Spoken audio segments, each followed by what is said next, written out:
నమస్తే ఆర్బీసీ ఆధ్యాత్మ ప్రేక్షకులకి స్వాగతం. ప్రస్తుతం మనతో పాటు వేద విద్యని అభ్యసించి అమ్మవారి గుడిలో సేవలు అందిస్తూ ఉన్నారు రామకృష్ణ గారు. ప్రస్తుతం మనతో పాటు ఉన్నారు. వారితో లలితా సహస్రనామంలోని అద్భుతమైన నామాల వివరణ ఎంతో చక్కగా తెలుసుకున్నాం మనం. అయితే అసలు ప్రతి వీడియోలో అమ్మవారి గురించి మాట్లాడుతూ వస్తూ ఉన్నాం కదా, మరి ఆ అమ్మవారు నిజంగా మనల్ని కటాక్షిస్తే విజయం అలాగే డబ్బు మాత్రమే వస్తాయా మన జీవితంలో, లేకపోతే అంతర్గతంగా ఇంకేమన్నా మార్పులు జరుగుతాయా? అసలు అమ్మవారి దయ మన మీద ఉంటే ఎలా ఉంటుంది మన జీవితం, కలిగే మార్పులు ఏంటి అనే వివరాలు తెలుసుకునే ప్రయత్నం చేద్దాం. నమస్కారం అండి. శ్రీమాత్రే నమః. అయితే మనం అమ్మవారి గురించి మాట్లాడుతున్నాం.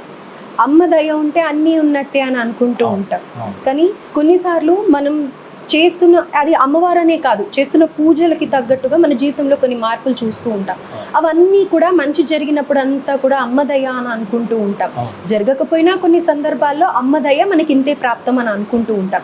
కానీ ఇలా సరిపెట్టుకోకుండా అసలు అమ్మదయ ఉంటే ఎలా ఉంటుంది, అమ్మవారి అనుగ్రహంతో ఏం సాధించవచ్చు? తప్పకుండా చెప్తాను. అంగం హరే పులకభూషణమాశ్రయంతీం భృంగాంగనేవమపులాభరణంతమాలం అంగీకృతాఖిల విభూతిరపాంగనీలాః మాంగళ్యదాస్తు మమ మంగళదేవతాయాః. అమ్మవారు మంగళస్వరూపిణి అయినటువంటి కటాక్ష కింకరీభూత కమలా కోటి సేవితాయి నమో నమః. మీరిప్పుడు అది చెప్పడం కనకదార స్తోత్రంలోని మొదటిది చెప్పగానే అర్థమైపోయింది అసలు, కానీ ఇంకా వివరంగా వినాలని ఎంతో ఆత్రంగా ఉంది. కమలా కోటి సేవితాయి నమో నమః. అమ్మవారు ఎక్కడి నుంచి విశేషమైనటువంటి ఫలితాలన్నీ కూడా ఏ రూపంలో నుంచి అందిస్తోంది, అట్లానే అమ్మవారు ఇచ్చేటువంటి ఫలితాలు ఏమిటి, అసలు ఈ అష్టైశ్వర్యాలంటే ఏమిటి, ఈ సంకల్పం అంతా కూడా చెప్తాం.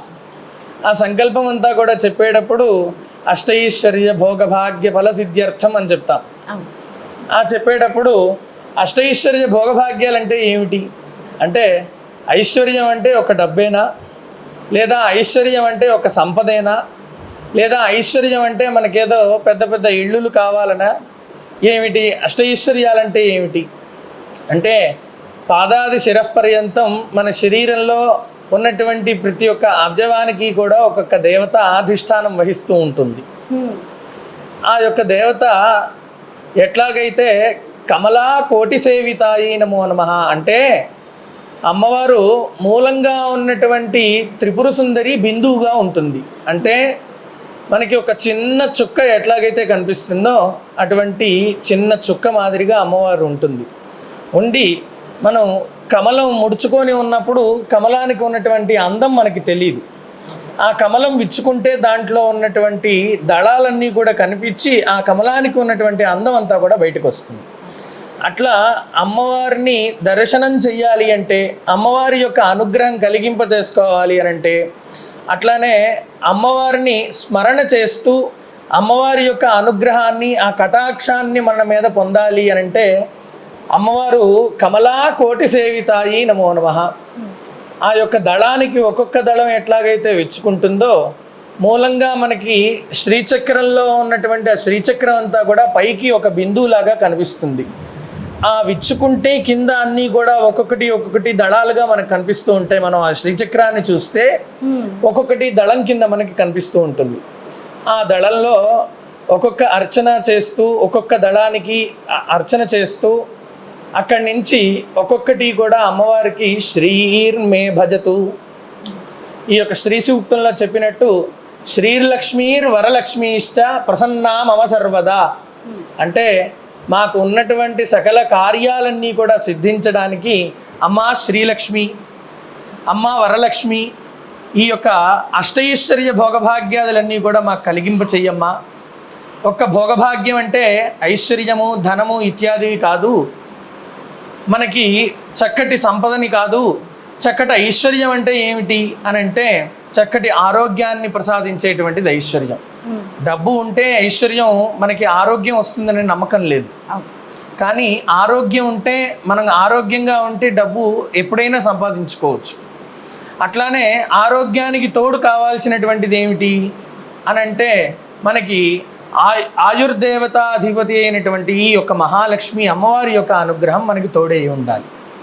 ఆ యొక్క తోడు అయినటువంటి అమ్మవారి యొక్క అనుగ్రహం ఎటువంటి రూపేణ మన మీద కలుగుతుంది అని అంటే, అమ్మవారు ఈ యొక్క రూపకల్పన అంతా కూడా జరుగుతూ అమ్మవారి యొక్క ముఖంలో ఉన్నటువంటి ఆ యొక్క తేజోకాంతి ఎటువైపు అయితే వస్తూ ఉంటుందో అటువైపు అంతా కూడా అమ్మవారి యొక్క అనుగ్రహం కలుగుతూ ఉంటుందట. అట్లానే ఆ కోటి సూర్య సమప్రభ, అమ్మవారు కోటి సూర్యకాంతి ఎట్లాగైతే ఉంటుందో ఆ కోటి సూర్యకాంతి వల్లే అమ్మవారి ముఖం చూడంగానే మనం ఏదో చాలా చికాకులతో అమ్మవారి దగ్గరికి వెళ్ళాం, చాలా బాధతో అమ్మవారి దగ్గరికి వెళ్ళాం, ఎందుకో మనకి తెలియదు అమ్మవారిని చూడంగానే మనకి ఆ ఒక్క క్షణం మనకి చాలా మనస్సంతా చాలా ప్రశాంతంగా అనిపిస్తుంది. అమ్మవారు ప్రశాంతంగా మనకి అనిపిస్తుంది అని అంటే అమ్మవారి యొక్క అనుగ్రహం మన మీద అక్కడి నుంచి కలగటం ప్రారంభం అవుతోంది అని మన అనుగ్రహం అట్లా మనం అర్థం చేసుకోవాలి. లేదంటే కూడా మనకి కనుక కనీసం అమ్మవారి యొక్క అనుగ్రహం కలగలేదు అని అంటే మనం ఎక్కడికి వెళ్ళినా, ఏ దేవాలయాన్ని దర్శించినా, శక్తిపీఠాలు దర్శించినా సరే అమ్మవారి యొక్క చూపు మన మీద పడకపోతే మన మనస్సు ప్రశాంతంగా ఉండదు. మనం ఇక్కడి నుంచి ఎక్కడెక్కడికో వెళుతూ ఉంటాం, లంకాదాం, శాంకరీదేవి, కామాక్షి, కాంచికాపురే అని చెప్పేసి ఈ అష్టాద శక్తిపీఠాలన్నీ కూడా చెప్తూ ఉంటాం. ఇక్కడి నుంచి మనం శ్రీలంక వెళ్ళాం అమ్మవారిని దర్శింపజేసుకోవడానికి. మనకేదో ఒక సంకల్పం పెట్టుకొని వెళ్ళాం, అమ్మవారి దర్శనం చేసుకోవాలనేదే సంకల్పం, ఇంకేది సంకల్పం కాదు. కానీ మనం ఇక్కడి నుంచి అక్కడికి వెళ్ళటంలో చాలా చికాకులతో వెళ్ళినప్పుడు అమ్మవారికి అక్కడ లైన్ ఉన్నా సరే, లేదా మనల్ని తోసేస్తున్నా సరే, ఒక క్షణం అమ్మవారి దగ్గర నించొని అమ్మవారిని దర్శనం చేస్తే అమ్మవారు దర్శనం చేత, ఆ అమ్మవారి యొక్క అనుగ్రహం మనకు కలగటం చేత మనకు ఉన్నటువంటి ఈ కష్టాలన్నీ కూడా మర్చిపోతాం, ఈ చికాకులన్నీ కూడా మర్చిపోతాం. అట్లా అమ్మవారు ఈ యొక్క ధాన్యలక్ష్మి అని, ధనలక్ష్మి అని, వరలక్ష్మి అని ఇత్యాది కొన్ని కోటి లక్ష్ములు ఉన్నాయట. అమ్మవారు కమలా కోటి సేవిత, కోటి లక్ష్ములు ఉన్నాయట. ఆ కోటి లక్ష్ములు అంటే కోటి లక్ష్ములకి దేవతలకి పేర్లు ఉన్నాయా? ఉన్నాయి. కోటి లక్ష్ములు ఉన్నారు. ఆ లక్ష్ములందరూ కూడా ఒక్కొక్కళ్ళు ఒక్కొక్క అధిపతి అయినటువంటి లక్ష్ములు. ఆవిడే ఈ యొక్క సప్తశతిలో 2వ ఘట్టంలో విభజించబడినటువంటి ఆ మహాలక్ష్మి అమ్మవారే మహాత్రిపుర సుందరిగా అనుగ్రహిస్తోంది జనాల్ని అని చెప్పేసి ఈ నామం యొక్క వివరణ చెప్తూ, ఎవరైతే వారికి ఉన్నటువంటి కష్టాలన్నీ కూడా తొలగింప చేసుకోవాలి, వారికి చాలా కష్టాల్లో నుంచి బయటికి తేరుకోలేకపోతున్నాం, లేదా ఎవరి ద్వారానో మనం ఇబ్బంది పడుతూ ఉన్నాం, ఆ వాళ్ళు ఇబ్బంది పడకూడదు, మనం ఆ ఇబ్బందిలో నుంచి బయటికి రావాలి అని అంటే ఈ శుక్రవారం నాడు సాయంకాల ప్రదోష వేళలో అమ్మవారిని స్తోత్రం చేయటం, కనకధారా స్తోత్రం కానీ, లేదా అమ్మవారి యొక్క లక్ష్మీ అష్టోత్రం కానీ, ఖడ్గమాల కానీ స్తుతింప చేయటం, అంటే ఇవన్నీ కూడా ఇక్కడి నుంచి తీసుకున్నటువంటి మూల ప్రకృతి అవ్యక్త స్వరూపిణి. ఆ మూల ప్రకృతి అమ్మవారు అయినటువంటి ఆ అమ్మవారు మహాలక్ష్మి రూపాన్ని దాల్చి వారి దగ్గర ఉన్నటువంటి అన్నీ కూడా అమ్మవారు ఉన్నటువంటి బాధలన్నీ కూడా తీసేస్తూ వారిని ఆ యొక్క మహాలక్ష్మి అనుగ్రహిస్తోంది. అంటే ఇప్పుడు మనకి చదువు రావాలి, సరస్వతి అనుగ్రహంతో పాటు మనకి కొంచెం మహాలక్ష్మి అనుగ్రహం కూడా కలగాలి. అంటే చదువు రావాలి అని అంటే జ్ఞానస్వరూపిణి అయినటువంటి సరస్వతి అనుగ్రహం మనకు కలుగుతుంది. కానీ దాన్ని గుర్తు పెట్టుకోవాలంటే మాత్రం మనకి మహాలక్ష్మి అనుగ్రహం కావాలి. అంటే దానికి దీనికి లింక్ ఏంటి అని మనం అనుకోవచ్చు. అంటే సరస్వతి అమ్మవారి అనుగ్రహం ఉంటే చదువు వస్తుంది, చదువుని గుర్తుపెట్టుకోవడానికి మహాలక్ష్మి ఏమిటి అని అంటే జ్ఞానలక్ష్మి అని చెప్పేసి అమ్మవారికి శ్రీలక్ష్మి వరలక్ష్మిష్ట ప్రసన్న మమ సర్వదా. ఆ యొక్క జ్ఞానలక్ష్మి అనుగ్రహం కలిగితేనే కదా మన జ్ఞానం అంతా కూడా, దాన్ని అంతా కూడా ఏది చదివామో పుస్తకంలో ఉన్నదంతా మనం మెదడులోకి రావాలి అని అంటే ఆ అమ్మవారి యొక్క అనుగ్రహం కలగాలి. అట్లానే మనం చదువుకోవాలి అనేటువంటి అనుగ్రహం మన దాకా రావాలి, మనం చదువు దగ్గరికి వెళ్ళి సరస్వతి అనుగ్రహం పొందాలి. ఆ యొక్క సరస్వతి అనుగ్రహం పొందిన తర్వాత మహాలక్ష్మి అనుగ్రహం పొందాలి అని అంటే మహాకాళి అనుగ్రహం పొందాలి. మహాకాళి అనుగ్రహం పొందాలి అని అంటే జీవితంలో మనం చాలా మందిని చూస్తూ ఉంటాం, చదువుకోమని చెప్పి చదువుకోవడానికి పంపిస్తే బాగా ఇష్టంతో వెళ్ళేటువంటి వాళ్ళు కొంతమంది. అసలు ఇష్టం లేదు అని చెప్పేసి బలవంతంగా వెళ్ళేటువంటి వాళ్ళు కొంతమంది, అసలు నేను చదువుకోను అని చెప్పేసి కొంతమంది కూర్చున్నటువంటి వాళ్ళు కొంతమంది. అటువంటి అమ్మవారి దగ్గరికి వెళ్ళి ఆవిడ యొక్క అనుగ్రహం కలగాలి అని అంటే పిల్లల్లో కానీ పెద్దవాళ్ళల్లో కానీ ఎవరిలో అయినా సరే అనుగ్రహం కలగాలి అని అంటే ముందు ఆ యొక్క సకల విద్యాస్వరూపిణి అయినటువంటి ఆ యొక్క మహాకాళి అమ్మవారి యొక్క అనుగ్రహం కలగాలి. విద్యాస్వరూపిణి అంటున్నారేంటి అని మనకు అనుకోవచ్చు, ఒక ఆలోచన రావచ్చు. అంటే అమ్మవారు రూపం ఎటువంటి రూపంగా ఉంటుంది అని అంటే అమ్మవారు సావర్ణి సూర్యతనయో యో మనః కథ్యతేష్టమ నిశామయ తదుత్పత్తిం విస్తరాద్ గతతో మమ.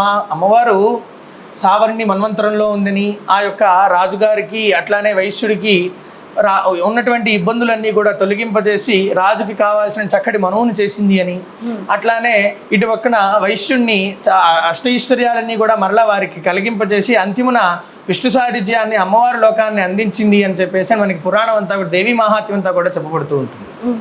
వారందరినీ కూడా దేవతలందరూ కూడా బాగా ఇబ్బంది పడుతూ ఉన్నారు. ఎందువల్ల ఇబ్బంది పడుతున్నారంటే కొద్దిమంది రాక్షసులు వారిని ఇబ్బంది పడుతూ ఉన్నారట.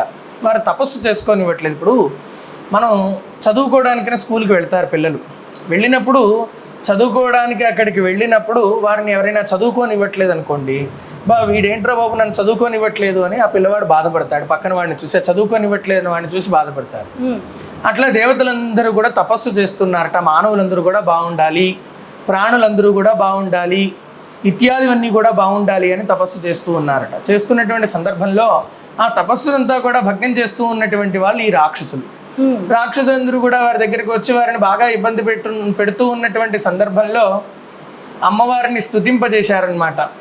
అమ్మవారిని స్తుతింపజేసి అక్కడి నుంచి అమ్మవారిని ఒక్కొక్క ఘట్టంగా అమ్మవారిని ధ్యానం చెప్పుకుంటూ అమ్మవారిని స్తుతింపజేసుకుంటూ, అమ్మ నీ రూపం ఇంతటిది, నీ శక్తి ఇంటిది అని చెప్పేసి అమ్మవారిని ఒక్కొక్క ఘట్టంగా చెప్పుకుంటూ వెళుతూ అమ్మవారికి మొట్టమొదటిగా మహాకాళి రూపకంగా అమ్మవారిని ధ్యానం చేస్తూ ఉన్నారు. ఎటువంటి రూపంలో ధ్యానం చేస్తున్నారు, ఆ యొక్క స్వరూపం ఎట్లా ఉంటుంది అని అంటే అమ్మవారికి చెప్తున్నారు అనమాట. ఖడ్గం చక్రగదే శుచాప పరిఘాన్ శూలం భుషుండీం శిరః శంఖం సందధతీం కరైస్త్రిణగణాం సర్వాంగభూషోజ్వలాం. అమ్మవారికి చెబుతూ అమ్మవారు ఆ రాక్షసులందరినీ కూడా సంహారం చేయాలమ్మా, మమ్మల్ని జపాదులు మమ్మల్ని ఇత్యాదివన్నీ కూడా మా పనులు మమ్మల్ని చేసుకోనివ్వట్లేదు, కాబట్టి మమ్మల్ని అనుగ్రహించడానికి నువ్వు రావాలి అని చెప్పేసి అమ్మవారి దగ్గరికి వెళ్ళి వీరందరూ కూడా ప్రార్థించడం ద్వారా అమ్మవారు మహాకాళిగా వచ్చి వారందరికీ ఇబ్బంది పెట్టినటువంటి ఆ ఇబ్బందిని అందరినీ కూడా తీసేసి ఆ రాక్షసులందరినీ కూడా సంహారం చేసి ఆ తర్వాత అమ్మవారు అక్కడి నుంచి వెళ్ళిపోయింది. వెళ్ళిపోయినటువంటి అమ్మవారు రెండో ఘట్టంలో మరలా దేవతలందరూ కూడా వారి దగ్గరికి వెళ్ళారమ్మా, ఈ ధూమ్రాక్షసుడు అనేటువంటి రాక్షసుడు వచ్చాడు, మరలా మమ్మల్ని ఏదో ఇబ్బంది పెడుతున్నారు, మా పనులు మమ్మల్ని చేసుకోనివ్వట్లేదు, లేదా ఋషులందరూ కూడా వచ్చి మా యజ్ఞాలన్నీ కూడా మమ్మల్ని చేయనివ్వట్లేదు, కాబట్టి మా యజ్ఞాలన్నీ కూడా చెయ్యాలి అని అంటే మహాలక్ష్మిని యొక్క అనుగ్రహం కావాలి అమ్మా, అక్కడ ధైర్యలక్ష్మి అనుగ్రహం కావాలి. మనం యాగం చెయ్యాలి, ఏదైనా ఒక పనిని తలపెట్టాలి అని అంటే మనకు ముందుగా కావాల్సినటువంటిది ధైర్యం.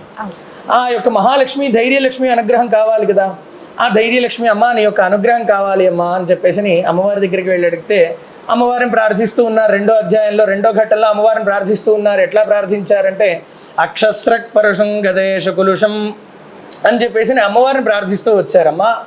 నీ శక్తి మామూలు శక్తి కాదు, చాలా విశేషమైనటువంటి శక్తి అంతా కూడా నీ దగ్గర ఉన్నది. కమలా కోటి సేవిత, నీ దగ్గర ఉన్నటువంటి కోటి శక్తులు ఉన్నాయమ్మా నీ దగ్గర, ఒక శక్తి రెండు శక్తుల, ఆ శక్తులన్నీ కూడా మా దగ్గర ఉంచి మమ్మల్ని అనుగ్రహించవలసినటువంటి బాధ్యత కేవలం నీ ఒక్కదాని మీదే ఉంది అని చెప్పేసి మహాలక్ష్మిని మహాలక్ష్మి అమ్మవారిని వీరందరూ కూడా ప్రార్థిస్తూ అమ్మవారి దగ్గర ఉన్నటువంటి ఆ యొక్క అనుగ్రహాన్నంతటినీ కూడా వీరందరూ కూడా పొంది వారికి ఉన్నటువంటి వ్యాపార రీత్యా, అంటే మన మానవులకి అర్థమయ్యేటట్టుగా చెప్పుకోవాలి అని అంటే మనం వ్యాపార రీత్యా మనం ఏదైనా ఒక ఆఫీస్కి వెళ్ళాము, అక్కడ మనకి నెలసరి జీతం అంతా కూడా బాగానే వస్తుంది, మనం అనుకున్న దానికంటే రెట్టింపు వస్తుంది, చాలా ఆనందంగా ఉన్నాం. కానీ ఏదో ఒక మూలలో ఒక చిన్న బాధ ఉంటుంది మనకి, వర్క్ లోడ్ ఎక్కువైపోయిందనో, లేదంటే కనుక మనం ఇక్కడి నుంచి అక్కడ దాకా వెళ్ళలేకపోతున్నామనో, బాగా దూరం అయిపోయిందనో, ఇవన్నీ ఏవో బాధ ఉంటుందన్నమాట. ఆ బాధలన్నిటినీ కూడా తీసేసేటువంటిది ఎవరైనా ఉన్నారు అని అంటే అది అమ్మవారు ఒక్కళ్ళే అన్నమాట. కమలా కోటి సేవిత. ఆవిడ కోటి రూపాల్లో మన దగ్గరకు వస్తుంది, ఒక్కొక్క రూపేణ మన దగ్గరకు వస్తుంది.